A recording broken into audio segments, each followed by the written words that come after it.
हरियाणा के फरीदाबाद में पुलिस ने एक युवक को गिरफ्तार कर लिया जिसने सीआईएसएफ को चिट्ठी लिखकर मेट्रो को उड़ाने की धमकी दी थी। पुलिस की पूछताछ में पता चला कि युवक ने अपनी पत्नी से बात करने के शक के चलते दूसरे शख्स को फंसाने के लिए उसके नाम से चिट्ठी लिखकर मेट्रो को उड़ाने की धमकी दी थी। इस बीच बिहार के छपरा से रोंगटे खड़े कर देने वाली कुछ तस्वीरें सामने आई। वहां लूट के आरोपी की कुछ लोगों ने पीट कर हत्या कर दी। बताया गया कि विवाद तब बढ़ा जब आरोपी पैसों से भरा बैग भरकर भाग खड़ा हुआ, जिसे उन लोगों ने पकड़ लिया और उसकी जमकर पिटाई की। जो वीडियो सामने आया उसमें कुछ लोग आरोपी की डंडे से बेरहमी से पिटाई करते दिखाई दिए। इस दौरान उसके हाथ पांव रस्सी से बंधे नजर आए। आरोपी कराहता रहा, चिल्लाता रहा, लेकिन मारपीट करने वाले लोगों पर इसका कोई असर नहीं हुआ। इतनी देर तक ये सब कुछ सहने के बाद आरोपी की हालत खराब हो गई और वो जमीन पर बेसुध गिरा नजर आया। बाद में उसे जख्मी हालत में अस्पताल में भर्ती कराया गया, जहां इलाज के दौरान उसकी मौत हो गई। बताया गया कि पुलिस ने इस मामले में 4 लोगों को गिरफ्तार कर लिया। चैनल जो है आपके भरोसे पर उतरने में नंबर 1 सच की राह पर चलने में, आपके लिए लड़ने में नंबर 1 आपकी आवाज बनने में, जिसके पास है एंकर की टीम नंबर 1, जो है राजनीति के खेल से लेकर खेल की कवरेज में नंबर 1, आज तक को पछाड़ अब है देश का नंबर 1 न्यूज चैनल। तो देखते रहिए न्यूज 18 इंडिया। गाड़ियों को भी नुकसान हुआ। उधर मौसम विभाग ने माना है कि मौसम के मिजाज का सही अनुमान लगाना मुश्किल हो रहा है। इस साल भी मौसम विभाग की कई भविष्यवाणियां पूरी तरह गलत साबित हुई हैं। मौसम विभाग के अधिकारियों का दावा यह है कि सटीक अनुमान लगाने के लिए तकनीक में बड़े बदलाव की जरूरत है, और जब तक बड़े बदलाव नहीं होते तब तक मौसम का सही अनुमान लगाना मुश्किल है। गलत अनुमानों की वजह से लोगों को परेशानी तो हो ही रही है, विभाग की साख पर भी बट्टा लग रहा है। इस साल तो ऐसा कई बार हो चुका है जब मौसम विभाग की भविष्यवाणी औंधे मुंह गिरी हो। इस बात का एहसास मौसम विभाग के वैज्ञानिकों को भी होने लगा है। मौसम का मिजाज इतना उलट पुलट है कि इसकी नस पकड़ना मुश्किल होने लगा है। अंदाजा इस कदर उल्टा कि फर्क केवल हल्की और तेज बारिश का नहीं है, कई बार तो बारिश के अनुमान वाले दिन बादल मंडराते भी नहीं दिखते। मौसम विभाग के डायरेक्टर जनरल मृत्युंजय महापात्रा ने इस कमी को माना और इसके पीछे की वजह भी बताई। ताइवान की परेशानी बढ़ गई है क्योंकि नाकेबंदी की वजह से उसका आर्थिक नुकसान हो रहा है। चीन को 2 दिन पहले ही सैन्य अभ्यास खत्म करना था, लेकिन चीन ने ऐसा नहीं किया और अगले दिन से फिर से सैन्य अभ्यास शुरू कर दिया। एक रिपोर्ट में दावा किया गया कि चीन को ताइवान पर हमला करने के लिए 20 लाख सैनिकों की जरूरत है। लेकिन ताइवान के आसपास मिसाइलें बरसा रहे चीन के लिए ऐसा करना आसान नहीं होगा, क्योंकि कहा जा रहा है कि इसके लिए चीन को अपनी पूरी की पूरी सेना ही जंग में उतारनी होगी, जो मौजूदा हालात में चीन के लिए टेढ़ी खीर साबित हो सकता है। माना जा रहा है कि इसी वजह से चीन चाहता है कि वो ताइवान को डरा धमकाकर अपनी बात मनवा ले, जिसके लिए उसने एक दिन पहले फिर से सैन्य अभ्यास शुरू कर दिया। इस बार ड्रिल का जो वीडियो आया वो पहले से ज्यादा खतरनाक था, जिसमें चीन की मिसाइलों से होने वाला धमाका चारों तरफ गूंज उठा। यही नहीं, वीडियो देखकर लगा मानो चीन के मल्टीपल लॉन्च रॉकेट सिस्टम आग उगल रहे हों, क्योंकि उनसे बिना रुके मिसाइलें दागी जाती रहीं, जो ताइवान के अंदर तो नहीं लेकिन उसकी सीमा के आसपास गिरी। यही नहीं, ताइवान को डराने के लिए चीन ने एयर स्ट्राइक का भी अभ्यास किया। मतलब चीन ने ताइवान को बता दिया कि वो केवल समंदर से नहीं आसमान से भी आ सकता है। एयर स्ट्राइक की प्रैक्टिस के लिए चीन ने बॉमर और लड़ाकू विमानों को आसमान में उतारा, जो ताइवान की हवाई सीमा के आसपास मंडराने लगे। चीन की ड्रिल के वीडियो में नीले समंदर के ऊपर चीन के फाइटर जेट झुंड में उड़ते दिखे, यानी ब्लू बैटलफील्ड में चीन ने समंदर से आसमान तक अपने सैनिकों को फैला दिया है। लेकिन एक रिपोर्ट में दावा किया गया कि चीन को ताइवान पर हमला करने के लिए 20 लाख सैनिकों की जरूरत होगी, और चीन के पास कुल एक्टिव सैनिकों की संख्या ही 20 लाख है, और सभी सैनिकों को युद्ध में उतारने के बावजूद चीन की जीत की कोई गारंटी नहीं है, क्योंकि यूक्रेन जंग ने दुनिया को दिखा दिया कि ताइवान को कम आंकना गलती होगी। यही नहीं, जानकार मानते हैं कि कोई भी देश केवल एक जंग में अपने सभी सैनिकों को झोंकने से बचेगा, क्योंकि मौजूदा हालात में केवल एक जंग जीतना काफी नहीं है। यही नहीं, यूक्रेन जंग ने यह भी साबित कर दिया कि देश चाहे कितना ही ताकतवर क्यों ना हो, उसकी जीत पक्की नहीं होती। उल्टा ताइवान पर हमले के बाद चीन को आर्थिक नुकसान हो सकता है। माना जा रहा है कि पेलोसी की ताइवान यात्रा से भड़का चीन इसी वजह से ताइवान के अंदर नहीं सीमा के पास बम बरसा रहा है, क्योंकि वो केवल ताइवान को डराना चाहता है, जिसके लिए चीन ने ताइवान को 6 तरफ से घेर रखा है। और इस समय पूरा का पूरा साउथ चाइना सी हॉटस्पॉट बना हुआ है। समंदर में जंगी जहाज, एयरक्राफ्ट कैरियर और पनडुब्बियां तैनात हैं, तो आसमान में बॉमर, 5वीं पीढ़ी के लड़ाकू विमान और हेलीकॉप्टर, जिसे देखकर लगता है कि चीन हमले के लिए तैयार है। यही नहीं, नाकेबंदी की वजह से ताइवान को आर्थिक नुकसान भी होने लगा है, क्योंकि न समंदर से कोई जहाज और न आसमान से कोई विमान ताइवान पहुंच रहा है। लेकिन ताइवान घुटने नहीं टेक रहा। उल्टा खबर आई कि ताइवान में भी जंग की तैयारी शुरू हो चुकी है। कुछ दिन पहले ही उसकी 5 पॉइंट स्ट्रैटेजी का पता चला था, जिसमें अमेरिका से मिलने वाली मदद सबसे अहम रणनीति थी। पेलोसी की ताइवान यात्रा के बाद तो ये पक्का हो चुका है कि चीन के हमले का जवाब अमेरिका और ताइवान मिलकर देंगे। यही नहीं, ताइवान के साथ औपचारिक राजनयिक संबंध रखने वाले छोटे से कैरिबियाई देश Saint Vincent and the Grenadines ने भी उसका साथ दिया है। पेलोसी की यात्रा के कुछ दिन बाद ही Saint Vincent and the Grenadines के पीएम रॉल्फ गोंजाल्विस 6 दिन के लिए ताइवान पहुंच गए। पीएम के तौर पर 11वीं बार ताइवान पहुंचे गोंजाल्विस ने 2 टूक कहा कि वो ताइवान की सुरक्षा के लिए आए हैं। यानी छोटा सा Saint Vincent and the Grenadines हो या बड़ा सा अमेरिका, ताइवान के दोनों दोस्त चीन के खिलाफ उसके साथ हैं। यानी अगर चीन ने ताइवान को कमजोर समझा तो ये उसकी गलती हो सकती है।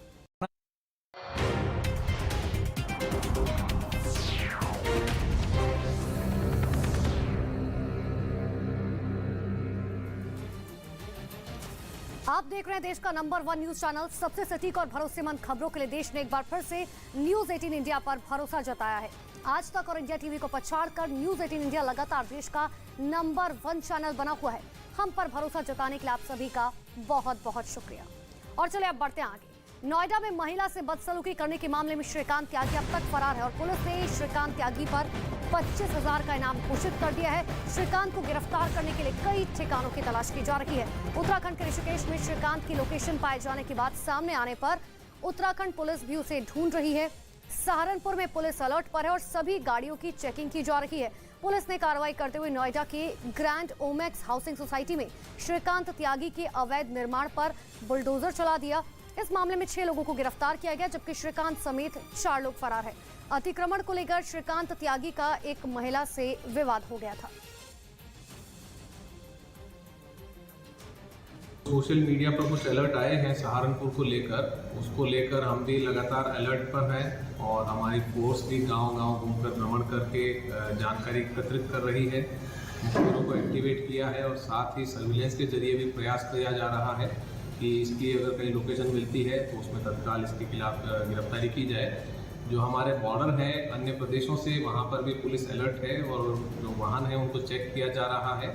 साथ ही जो हमारे अन्य जगह है जहाँ पर इसके छुपने की संभावना है, वहाँ पर भी हमारी टीमें लगाई गई हैं और कहीं भी अगर सूचना मिलती है, पुख्ता जानकारी होती है, तत्काल कार्रवाई की जाएगी। नोएडा की ओमेक्स सोसाइटी के भगोड़े श्रीकांत त्यागी की तलाश में पुलिस हरिद्वार और ऋषिकेश में भी डेरा डाले हुए है।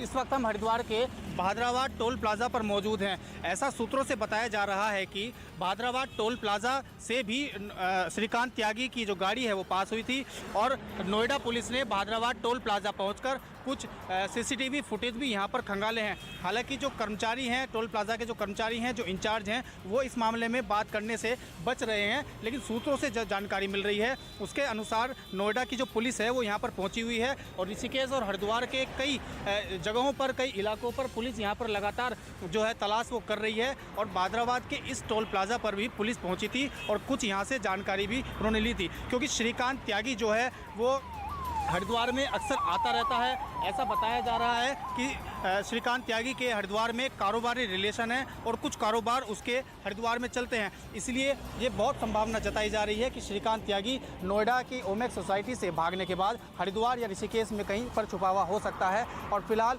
न सिर्फ नोएडा पुलिस बल्कि उत्तराखंड पुलिस भी जो है उसकी तलाश में जुटी हुई है। हालांकि हरिद्वार पुलिस के जो अधिकारी हैं उनका कहना है कि अभी तक नोएडा पुलिस ने उनकी तरफ से उनसे कोई भी संपर्क इस मामले में नहीं किया है। लेकिन सूत्रों से जो जानकारी मिल रही है उसके अनुसार नोएडा पुलिस यहाँ पर डेरा डाले हुए है और बहुत जल्द नोएडा के जो भगोड़े श्रीकांत त्यागी को जल्द से जल्द यहाँ से गिरफ्तार किया जा सकता है।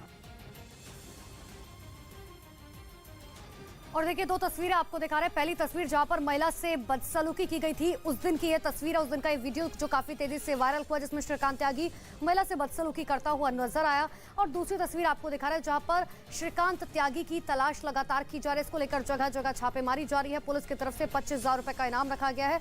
हालांकि श्रीकांत त्यागी ने कोर्ट में इस बात की अर्जी दी है कि वो सरेंडर करे। अब इस पूरे मामले में 10 तारीख को सुनवाई होगी, लेकिन उससे पहले जगह जगह दबिश पुलिस की तरफ से दी जा रही है।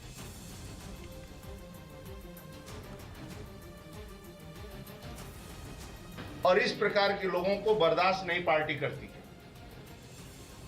न कोई सिफारिश करता है, न ऐसे लोगों को बख्शता है।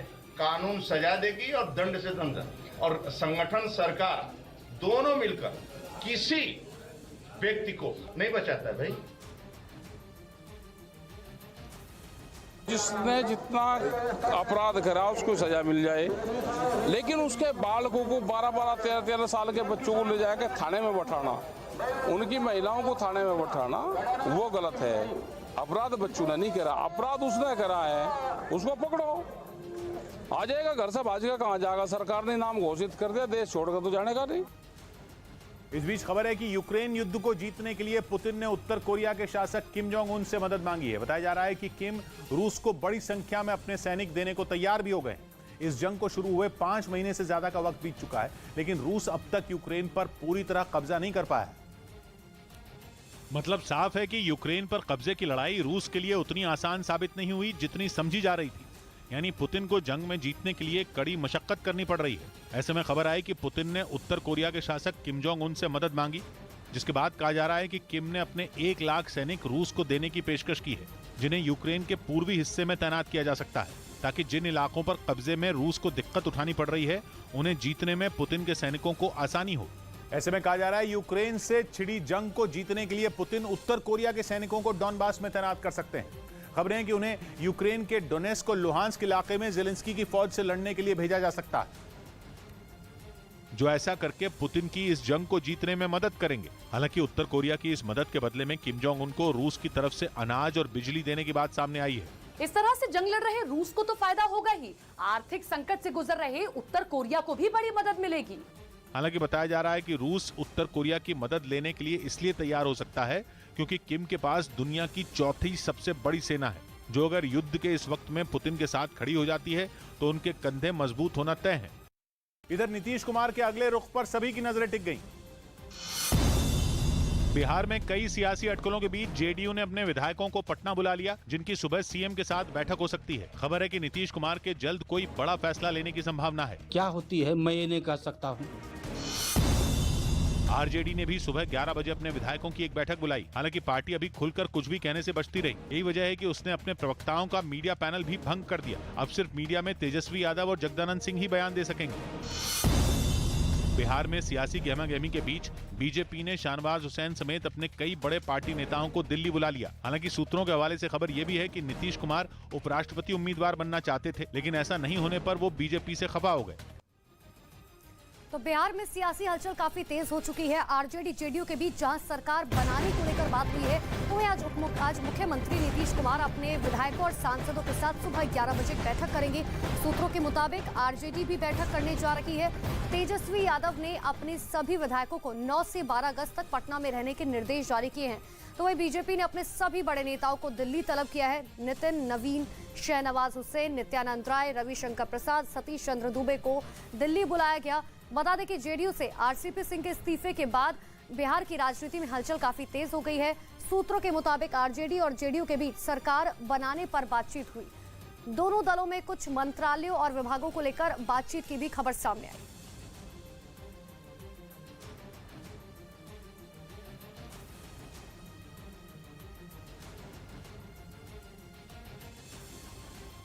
मैं तो नहीं जानना चाहता कि ऐसी संभावनाएं कौन बता रहे हैं आपको।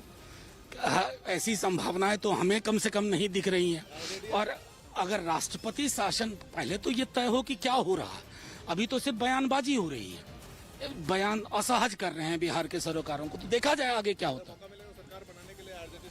वो बिहार जो आदेश करेगा वो किया जाएगा। नेता प्रतिपक्ष वही करेंगे जो बिहार का आवाम आदेश करेगा। बात ये है फेरबदल हो कि नहीं हो, लेकिन हम लोग को पार्टी के आला कमान ने ये आदेश किया है 8 बजे रात तक आपको पटना में रहना है। अब कल बैठक में क्या होती है मैं ये नहीं कह सकता हूँ। जरूर लगता है कुछ न कुछ भूचाल आएगा। कोई परिवर्तन नहीं होगा, एकदम इंटैक्ट है। एनडीए में कहीं कोई फूट नहीं है।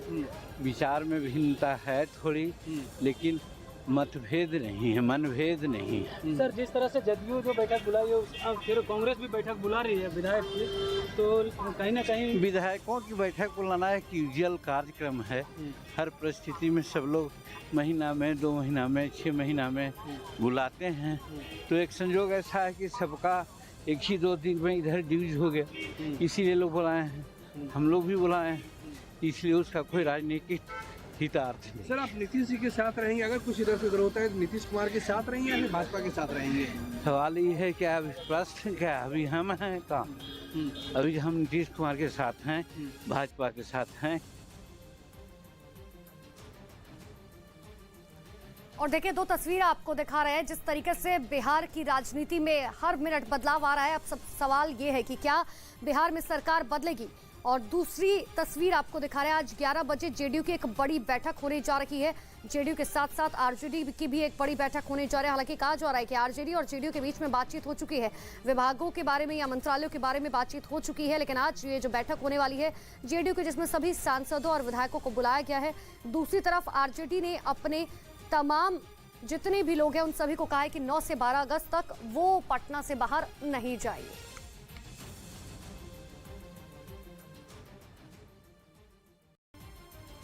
और जब तक बड़े बदलाव नहीं होते तब तक मौसम का सही अनुमान लगाना मुश्किल है। गलत अनुमानों की वजह से लोगों को परेशानी तो हो ही रही है, विभाग की साख पर भी बट्टा लग रहा है। इस साल तो ऐसा कई बार हो चुका है जब मौसम विभाग की भविष्यवाणी औंधे मुंह गिरी हो।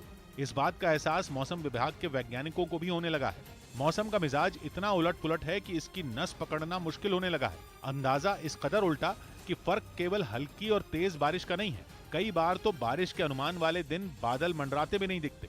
मौसम विभाग के डायरेक्टर जनरल मृत्युंजय महापात्रा ने इस कमी को माना और इसके पीछे की वजह भी बताई। ताइवान की परेशानी बढ़ गई है क्योंकि नाकेबंदी की वजह से उसका आर्थिक नुकसान हो रहा है। चीन को 2 दिन पहले ही सैन्य अभ्यास खत्म करना था, लेकिन चीन ने ऐसा नहीं किया और अगले दिन से फिर से सैन्य अभ्यास शुरू कर दिया। एक रिपोर्ट में दावा किया गया कि चीन को ताइवान पर हमला करने के लिए 20 लाख सैनिकों की जरूरत है। लेकिन ताइवान के आसपास मिसाइलें बरसा रहे चीन के लिए ऐसा करना आसान नहीं होगा। तो बीजेपी के लिए गठबंधन अहम क्यों है, उसे भी समझना बेहद जरूरी है। दरअसल अगर नीतीश कुमार आरजेडी के साथ सरकार बनाने का निर्णय लेते हैं तो बीजेपी की उन कोशिशों को पहला बड़ा झटका लगेगा, जिसमें पार्टी 2024 के लोकसभा चुनाव को लेकर बेहद गंभीरता के साथ तैयारी में जुटी हुई है। क्योंकि देखिए, बिहार की अगर हम बात करें तो अकेले 40 लोकसभा सीटें आती हैं। राज्य के मतदाताओं में जातीय आधार पर इतना बड़ा बिखराव है कि बीजेपी अकेले दम पर बड़ी कामयाबी हासिल करने में चूक सकती है। हालांकि दूसरी तरफ बात करें तो जेडीयू और आरजेडी और अन्य दलों के साथ आने से बिहार में एनडीए को बहुत बड़ा झटका लग सकता है। उधर इलेक्ट्रिक कारों के शोर के बीच स्मार्ट कार धीरे धीरे भारत में अपना बाजार बनाती जा रही हैं। टाटा मोटर्स, मर्सिडीज बेंज और किया मोटर्स जैसी कार कंपनियां इंटरनेट का इस्तेमाल कर अपनी कारों को स्मार्ट बनाने में लगी हुई हैं, जो कि मार्केट में तेजी से हिट होती जा रही हैं। इन खास तरह की कारों को कहते हैं कनेक्टेड कार। कनेक्टेड कार मतलब ऐसी कार जिसका अपना खुद का इंटरनेट कनेक्शन होता है। इससे कार अपने अंदर या बाहर मौजूद दूसरे डिवाइसों से डेटा शेयर कर पाती हैं, उनसे कनेक्ट कर पाती हैं, जैसे फोन से, लैपटॉप से और दूसरी गाड़ियों से, यहां तक कि ट्रैफिक सिग्नल से भी। इसी तरह फोन ऐप के जरिए कनेक्टेड कार को कहीं दूर बैठे बैठे ही लॉक या अनलॉक भी किया जा सकता है। यहां तक कि कार में बैठने से पहले ही वो स्टार्ट तक हो सकती है, उसका एसी ऑन हो सकता है, वो भी सिर्फ एक क्लिक से। और भारत में स्मार्ट कार की बढ़ती डिमांड की एक सबसे बड़ी वजह है इसमें मौजूद सेफ्टी फीचर। जैसे कि अगर एक्सीडेंट हो जाए तो कार खुद ब खुद अस्पताल या दूसरी इमरजेंसी सेवाओं को अलर्ट कर अपनी लोकेशन शेयर कर देती है। कोई खराबी आने पर यह कार उसे सही करने में अपने मालिक को मदद मुहैया करवा सकती है। साथ ही ये कार अपने आसपास मौजूद दूसरी स्मार्ट कारों से संपर्क साधने की तकनीक से लैस है और खराब मौसम या फिर सड़क पर मौजूद गड्ढों और फिसलन का पता लगाकर 3 किलोमीटर के दायरे में मौजूद दूसरी गाड़ियों को अलर्ट कर देती है। इधर सामना में महंगाई समेत कई मुद्दे उठाए गए। शिवसेना ने अपने मुखपत्र सामना के जरिए महंगाई और बेरोजगारी समेत कई मुद्दों पर केंद्र सरकार पर हमला किया। साथ ही इस मुद्दे पर सड़क पर उतरी कांग्रेस की तारीफ की। लखनऊ पुलिस ने विधायक का स्टिकर लगी कार से एक पुलिसकर्मी को टक्कर मारने वाले आरोपी को गिरफ्तार कर लिया। कॉमनवेल्थ गेम्स में टेबल टेनिस खिलाड़ी अचंता शरद कमल ने गोल्ड जीता तो जी साथियान ने अपने मुकाबले में जीत हासिल करते हुए ब्रॉन्ज मेडल अपने नाम किया। महाराष्ट्र के मुख्यमंत्री एकनाथ शिंदे आज अपने मंत्रिमंडल का विस्तार करने जा रहे। सूत्रों से मिली जानकारी के मुताबिक सुबह 11 बजे राजभवन में शपथ ग्रहण समारोह होगा, जिसमें 14 विधायक मंत्री पद की शपथ लेंगे। शिंदे गुट और बीजेपी से 7 विधायक मंत्री बनाए जा सकते हैं। बीजेपी से सुधीर, साथ ही चंद्रकांत पाटिल मंत्री पद की शपथ लेंगे। शिंदे गुट से गुलाब राव पाटिल, दीपक केसरकर का मंत्री पद मिलना तय माना जा रहा है। जानकारी के मुताबिक गृह मंत्रालय उप मुख्यमंत्री देवेंद्र फडणवीस अपने पास ही रखेंगे। बता दें कि शिवसेना विधायक एकनाथ शिंदे और बीजेपी नेता देवेंद्र फडणवीस ने 30 जून को महाराष्ट्र के मुख्यमंत्री और उप मुख्यमंत्री के तौर पर शपथ ली थी। तो कल मुख्यमंत्री एकनाथ शिंदे नांदेड़ के दौरे पर रहे, जहां देर रात वो श्री सचखंड हुजूर साहिब गुरुद्वारे भी पहुंचे। मुख्यमंत्री ने गुरुद्वारे में मत्था टेका। गुरुद्वारे में मत्था टेकने के बाद जब उनसे मंत्रिमंडल विस्तार के बारे में पूछा गया तो उनका कहना था कि कल यानी कि कल पता चल जाएगा। और देखिए, 2 तस्वीरें आपको दिखा रहे हैं कि आखिर किस तरीके से एक तरफ गुरुद्वारे में सीएम शिंदे पहुंचे, मत्था टेका कैबिनेट विस्तार से पहले, और दूसरी तस्वीर आपको दिखा रहे हैं देर रात भारतीय जनता पार्टी की एक बड़ी बैठक चलती रही। देखिए, बीजेपी की एक बैठक चली जिसमें उप मुख्यमंत्री देवेंद्र फडणवीस के घर पर यह बैठक हुई, जिसमें बीजेपी के कई नेताओं ने हिस्सा लिया। साथ ही आगे की रणनीति बनाई गई कि आखिर किस तरीके से कैबिनेट विस्तार में किस किस को जगह दी जानी है। और अब बात कर लेते हैं बाढ़ और बारिश की। मुंबई, नवी मुंबई, पालघर और रायगढ़ में आज बारिश को लेकर ऑरेंज अलर्ट जारी किया गया। मुंबई में कल रात से ही लगातार बारिश हो रही है। बारिश की वजह से कई इलाकों में पानी भर गया। अंधेरी के सबवे से भी जल भराव की तस्वीरें सामने आई। भिवंडी इलाके में रात भर बारिश से बाजार की दुकानों में पानी घुस गया।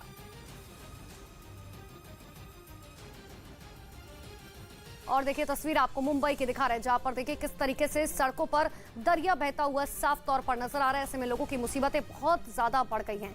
देखिए तस्वीरें जो आप देख पा रहे हैं, पानी किस तरीके से भरा हुआ है। अब ऐसे में समझिए कि जो वहां पे आम जनता है कितनी मुश्किलों का सामना करना पड़ रहा है।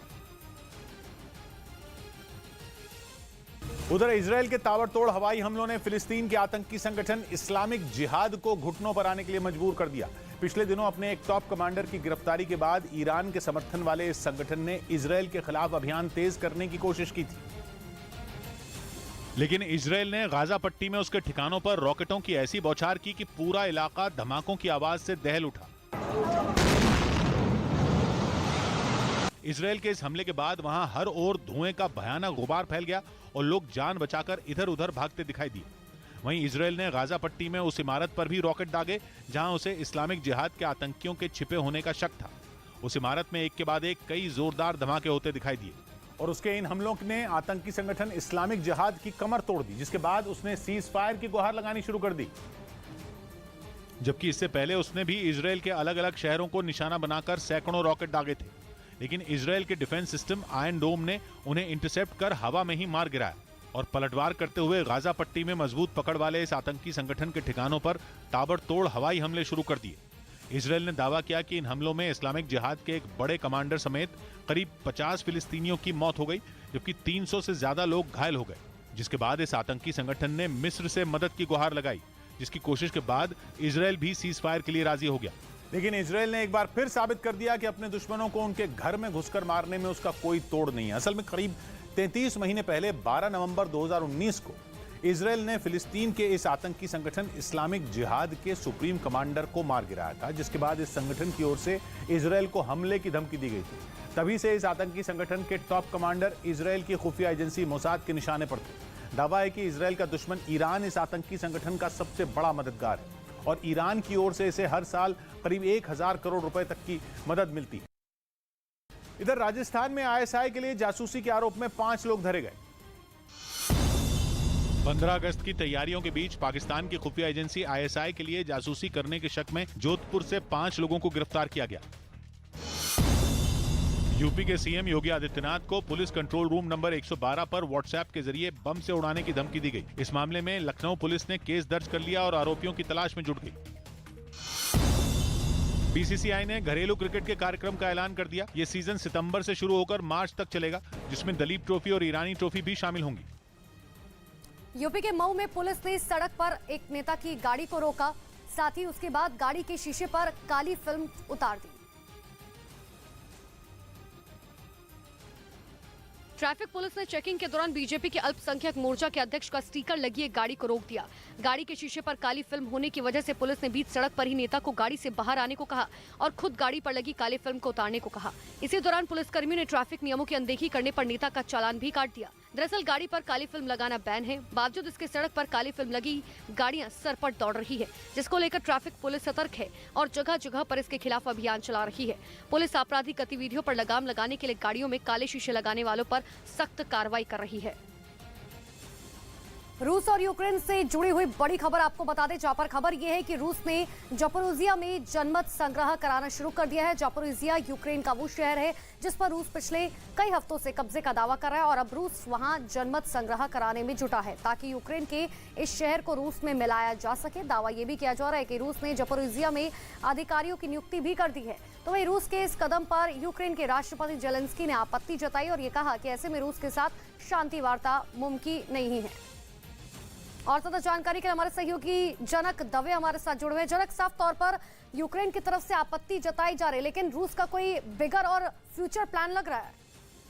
बिल्कुल, देखिए रूस की ओर से लगातार ये कोशिश की जा रही है कि जहां जहां पर रूस की सेना ने कब्जा करने का दावा किया है, हालांकि जहां जहां पर कब्जा है या करने का दावा है उन जगहों पर जनमत संग्रह कराया जाए और खासतौर पर ज़ैपोरिजिया का जियोपॉलिटिकल स्टेटस भी देखिए कि वहां पर ही न्यूक्लियर प्लांट है और वहीं पे कई जगहों पर कब्जा करने का दावा। हालांकि प्रांत की बात अलग है, शहर में अभी भी यूक्रेन का कब्जा है, लेकिन उन इलाकों में खासतौर पर मेलिटोपोल और मैरियोपोल से सटा हुआ बाकी जगहों पर कहें या क्रीमिया से लेकर सब जगह पर वहां पर एक जनमत संग्रह की शुरुआत खासतौर पर की गई है और ये शुरुआत अपने आप में ये दिखाता है कि यूक्रेन से ये कब्जा रशिया अपने साथ लेना चाहता है और ये शुरुआत में ही रशिया की एक कदम आगे बढ़ने की रणनीति काम आ रही है, कारगर दिख रही है और इस पर यूक्रेन की ओर से काफी कड़ी आपत्ति जताई जा रही है। बिल्कुल, बहुत बहुत शुक्रिया जनक तमाम जानकारी के लिए।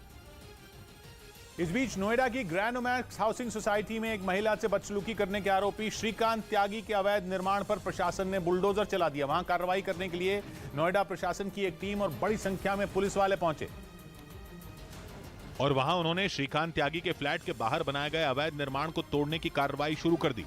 इसके लिए वहां लाए गए बुलडोजर ने सबसे पहले उनके फ्लैट के सामने बने एक शेड को ढहाना शुरू कर दिया। पहले बुलडोजर से वहां बने लकड़ी के खंभों को गिराया गया।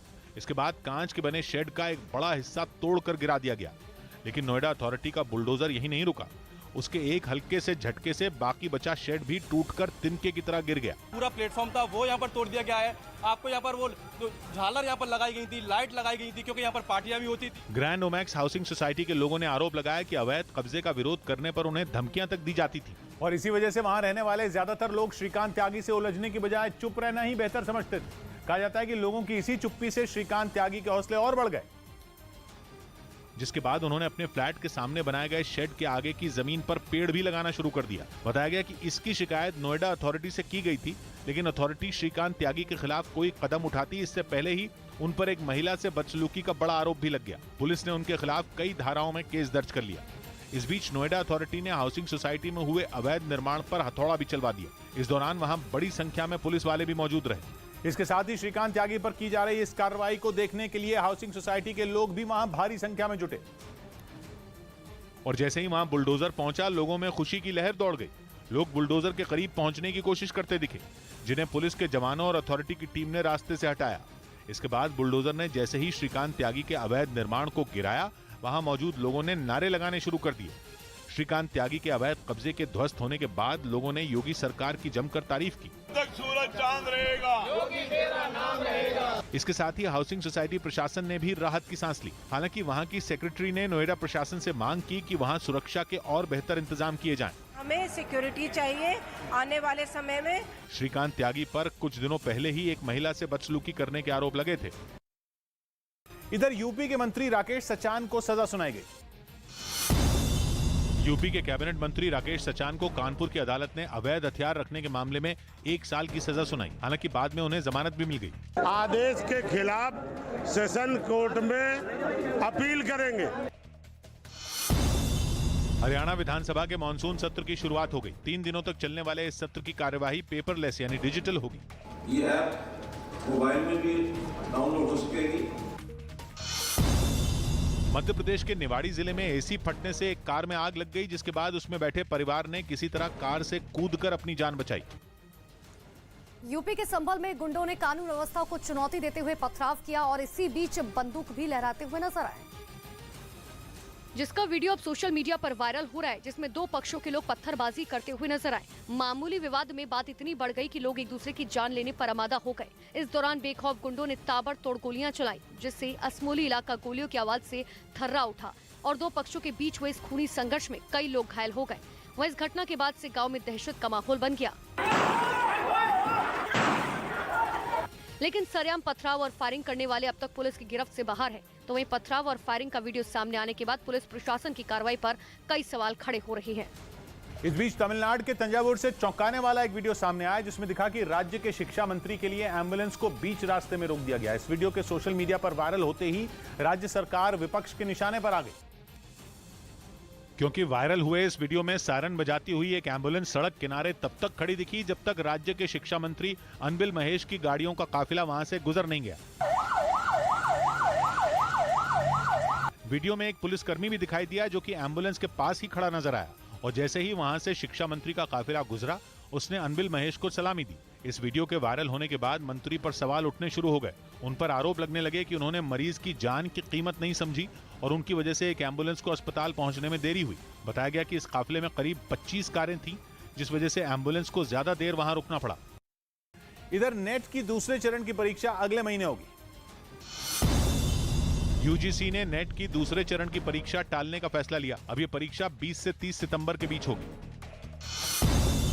पश्चिम बंगाल के आसनसोल में एक धमाके में टीएमसी के 2 कार्यकर्ता घायल हो गए।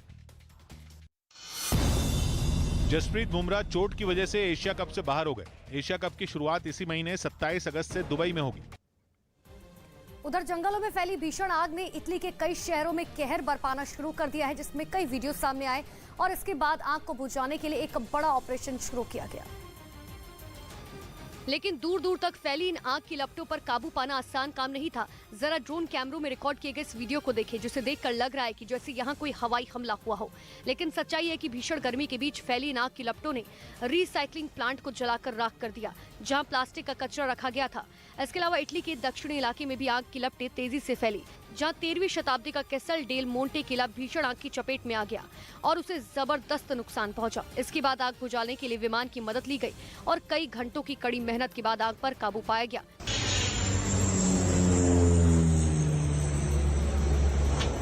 वहीं एक कागज की फैक्ट्री में भी आग की लपटों ने जमकर तांडव मचाया, जिसके बाद दमकल कर्मियों की मदद से आग को बुझा दिया गया, जिससे आसपास के घर और कारखानों को आग की चपेट में आने से बचाया जा सके। हालांकि आग से किसी शख्स को नुकसान होने की कोई खबर नहीं है। उधर खबर है कि भारतीय समुद्री सीमा में घुसपैठ करने की कोशिश कर रहे पाकिस्तान के एक जंगी जहाज को कोस्ट गार्ड ने खदेड़ दिया। बताया गया ये घटना जुलाई की शुरुआत में गुजरात के नजदीक हुई थी, जब घुसपैठ के इरादे से पाकिस्तान का जंगी जहाज पीएनएस आलमगीर भारतीय सीमा के करीब पहुंच गया। उसे लगा कि वो कोस्ट गार्ड के जवानों की पैनी नजर से छिपकर अपने प्लान में कामयाब हो जाएगा, लेकिन उसकी यही गलती उस पर भारी पड़ गई। खबर है कि वो समुद्री सीमा की निगरानी कर रहे कोस्ट गार्ड के डॉनियर एयरक्राफ्ट की नजर में आ गया, जिसने उस जहाज का पता लगाने के बाद उसे भागने के लिए मजबूर कर दिया। हालांकि पाकिस्तान का जहाज इतनी आसानी से नहीं गया, क्योंकि जब कोस्ट गार्ड की टीम ने उस जहाज से संपर्क कर उसे वहां तक आने की वजह पूछी तो कोई जवाब नहीं मिला। बताया गया कि पाकिस्तान के जंगी जहाज पर मौजूद लोग कुछ देर तक टालमटोल करते रहे, जिसके बाद कोस्ट गार्ड ने उसे चेतावनी भी दी। लेकिन खबर है कि इसके बावजूद जब कोई जवाब नहीं मिला, तब कोस्ट गार्ड के एयरक्राफ्ट ने पीएनएस आलमगीर के नजदीक जाकर आक्रामक अंदाज में उड़ान भरी, जिससे पाकिस्तान का जहाज डर गया और उसने वहां से लौटने में ही अपनी भलाई समझी। बाद में कोस्ट गार्ड के हवाई जहाज ने उस जहाज के दूर जाने तक उस पर पैनी नजर रखी ताकि वो फिर कोई चालाकी न दिखाए, और जब खतरा पूरी तरह टल गया तब जाकर कोस्ट गार्ड की टीम अपने बेस पर लौट आई। सूत्रों के हवाले से खबर है कि पाकिस्तान ने भारतीय सुरक्षा में खामी का पता लगाने के लिए इस तरह की हरकत की थी, लेकिन वो कोस्ट गार्ड के पलटवार से पूरी तरह हैरान रह गया। उसे पता चल गया था कि भारत की सुरक्षा में सेंध लगाना उसके बूते से बाहर की बात है। इस बीच राजस्थान के खाटू श्याम मंदिर में भगदड़ मच गई। राजस्थान के सीकर में खाटू श्याम मंदिर में भगदड़ मचने से 3 श्रद्धालुओं की मौत हो गई। प्रधानमंत्री मोदी ने संसद का मॉनसून सत्र खत्म होने के बाद विपक्षी दलों के नेताओं के साथ लोकसभा स्पीकर के दफ्तर में बैठक की। पश्चिम बंगाल में गो तस्करी मामले में घिरे टीएमसी नेता अनुव्रत मंडल फिर सीबीआई के सामने पेश नहीं हुए। इससे पहले उन्होंने अपनी खराब सेहत का हवाला देते हुए सीबीआई की पेशी से छूट मांगी और फिर जांच के लिए कोलकाता के एसएसकेएम अस्पताल चले गए। पश्चिम बंगाल की सीआईडी ने गिरफ्तार कांग्रेस विधायक इरफान अंसारी के आवास पर रांची में छापेमारी की। पिछले दिनों उन्हें बंगाल पुलिस ने काफी नकदी के साथ गिरफ्तार करने का दावा किया था। उधर बिहार के आरस से एक चौंकाने वाला वीडियो सामने आया जिसमें कुछ लोग एक घर में घुसे और मारपीट शुरू कर दी। ये घटना वहां लगे कैमरे में रिकॉर्ड हो गई,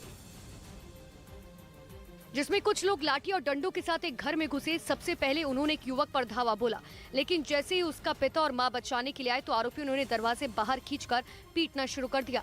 इस दौरान महिला के सर में डंडा लग गया, लेकिन जब वो मदद के लिए चिल्लाई तो कोई बीच बचाव करने नहीं आया। बताया गया कि कचरा फेंकने पर 2 परिवारों के बीच विवाद शुरू हुआ, जो बाद में मारपीट में तब्दील हो गया। इस मारपीट में महिला संजू देवी और उनके बेटे शिवम बुरी तरीके से जख्मी हो गए, जिनका इलाज आरा सदर अस्पताल में कराया गया। तीनों को मिलकर मारा है लोग। कितना लोगों का मारने वाला? 10-15। हालांकि बाद में पुलिस ने दोनों परिवारों के बीच सुलह कराई, तब जाकर दोनों परिवारों को समझा बुझाकर घर भेजा गया। इधर उत्तर प्रदेश के शामली से एक चौंकाने वाला वीडियो सामने आया जिसमें बाइक सवार कुछ बदमाश पेट्रोल पंप के कर्मचारियों की पिटाई करते दिखाई दिए। घटना वहां लगे सीसीटीवी कैमरे में रिकॉर्ड हुई, जिसमें कई बदमाश पेट्रोल पंप पर काम करने वाले 2 कर्मचारियों को बुरी तरह पीटते नजर आए। सामने आए वीडियो में बाइक सवार बदमाश पेट्रोल पंप में घुसते दिखाई दिए और अंदर घुसते ही उन्होंने वहां मौजूद कर्मचारियों को पीटना शुरू कर दिया। डंडे और लोहे की रॉड के साथ पहुंचे बदमाश पेट्रोल पंप के कर्मचारियों को दौड़ा कर पीटते नजर आए। यही नहीं, एक बदमाश तो रुपयों से भरे बैग को छीनने की कोशिश करता दिखाई दिया, लेकिन इससे पहले कि वो अपने मंसूबे में कामयाब हो पाता, पेट्रोल पंप का कर्मचारी भाग निकला, पर उसका दूसरा साथी वहीं फंस गया, जिसे बदमाशों ने डंडे और कुर्सी से जमकर पीटा।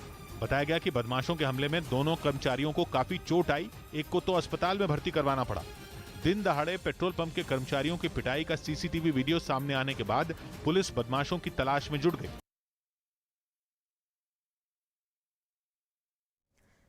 दूसरी तरफ राजस्थान के उदयपुर से चौंकाने वाली कुछ तस्वीरें सामने आई। वहां सड़क किनारे खड़ी एक कार पर आसमान से बिजली गिर गई और इस घटना के कार के इलेक्ट्रॉनिक उपकरण, सेंसर और तार सभी जल गए, जिस वजह से वो स्टार्ट नहीं हुई। और इस घटना की जो सीसीटीवी फुटेज सामने आई उसमें साफ दिखा कि सड़क किनारे एक कार खड़ी हुई थी, तभी उस पर आसमान से आफत बनकर अचानक बिजली गिर गई। इस घटना से ठीक पहले वहां से एक मोटरसाइकिल सवार भी गुजरता है, जिसके चंद सेकंड पहले वहां से निकलने की वजह से उसकी जान बच गई। अगर वो इस आसमानी आफत की चपेट में आ जाता तो उसकी जान भी जा सकती थी। ये गनीमत रही कि जिस कार पर बिजली गिरी उसमें कोई सवार नहीं था। उत्तर प्रदेश के मैनपुरी से दिल दहला देने वाला एक वीडियो सामने आया जिसमें एक तेज रफ्तार ट्रक कार को सड़क पर घसीटता दिखाई दिया। बताया गया कि उस कार में समाजवादी पार्टी के नेता देवेंद्र सिंह यादव मौजूद थे, जिनकी कार को यह ट्रक कई मीटर तक घसीटता चला गया। इस घटना का जो वीडियो सामने आया उसमें ट्रक के आगे कार और उसके आगे एक मोटरसाइकिल फंसी नजर आई, जिन्हें वो ट्रक इतनी ताकत से घसीटता गया कि सड़क से चिंगारी निकलने लगी, जिसे देख वहां हड़कंप मच गया और लोग ट्रक को रोकने के लिए उसके पीछे भागने लगे। जैसे ही ट्रक रुका, वहां मौजूद लोगों ने सबसे पहले कार में फंसी मोटरसाइकिल को हटाया। उसके बाद दरवाजा खोलकर समाजवादी पार्टी के नेता को बाहर निकाला, जिन्होंने इसे अपने खिलाफ साजिश बताया। इसमें किसी न किसी की साजिश है जिसमें मेरी हत्या कराने का पूरा प्रयास किया गया। हालांकि घटना की जानकारी मिलने के बाद ड्राइवर को गिरफ्तार कर लिया गया। अमेरिका के पूर्व राष्ट्रपति डोनाल्ड ट्रंप के घर पर एफबीआई ने छापा मारा। डोनाल्ड ट्रंप ने अपने सोशल मीडिया अकाउंट पर इस बात की जानकारी भी दी। ट्रंप ने कहा कि फ्लोरिडा के घर पर एफबीआई के अधिकारी पहुंचे और उनके घर की तलाशी ली। उन्होंने आरोप ये भी लगाया कि इस छापेमारी के दौरान एफबीआई के अधिकारियों ने उनका एक लॉकर भी तोड़ दिया। डोनाल्ड ट्रंप पर यह आरोप है कि व्हाइट हाउस छोड़ने के दौरान वो कुछ अहम दस्तावेज अपने साथ ले गए थे, जिसकी तलाश में अब एफबीआई उनके घर पर छापेमारी की कार्रवाई कर रही है। तो ट्रंप पर अहम दस्तावेज रखने का आरोप है और यही वजह है कि पूर्व राष्ट्रपति डोनाल्ड ट्रंप के घर पर छापेमारी की जा रही है। खुद इस बात की जानकारी डोनाल्ड ट्रंप ने अपने सोशल मीडिया अकाउंट से दी। हालांकि वो कौन से दस्तावेज है वो कहा जा रहा है कि फिलहाल अमेरिका के लिए बहुत ही इंपॉर्टेंट है। और इसी बीच ये अपडेट आपको बता दें कि देखिए जो सपोर्टर्स हैं डोनाल्ड ट्रंप के, वो पहुंचे हैं डोनाल्ड ट्रंप के फ्लोरिडा वाले घर पर, जहां पर छापेमारी चल रही है। ये तस्वीरें देखिए आपको दिखा रहे हैं, जहां पर एक तरफ FBI की तरफ से छापेमारी की जा रही है, तो दूसरी तरफ जो उनके समर्थक हैं डोनाल्ड ट्रंप के, वो अब झंडे और बैनर्स लेकर डोनाल्ड ट्रंप के उस फ्लोरिडा के घर पर पहुंच चुके हैं, जहां पर FBI छापेमारी कर रही है।